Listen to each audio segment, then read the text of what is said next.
Salam dəyərli izləyicilər, mən siyasi bloger Elnur Əliyev.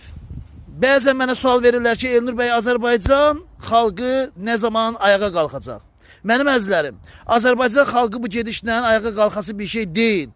Çünki nə aksiyalara çıxırlar, nə mitinqlərə çıxırlar. Elə bir-birlərinin İraq yaxşılarından, bir-birlərinin ətlərini didməklə, bir-birlərinin aralarını vurmaqla, bir-birlərinə diş atmaqla məşğuldular. Bu gedişlə ömrü boyu xalq qalxıb ayağa, ömrü boyu bu hakimiyyəti devr edə bilməz. Birinci növbədə insanlar öz içindəki qurtları öldürməlidir. Kiminsə qabağa getməyini istəməyib, onun torbasını tikməli deyil. Ən birinci növbədə belə olmaq lazımdır. Hələ baxırsa ki, müxalif yönlü insanların 99%-də birlik yoxdur. Ayrı seçkilik var. Ömrü boyu da heç vaxt qabağa getməyəcəksiniz. Ömrü boyu. Hələ ömrü boyu da beləncə qalacaq. Ayağa qalxmaq lazımdır, bir olmaq lazımdır. Fahişə olmaq lazım deyil.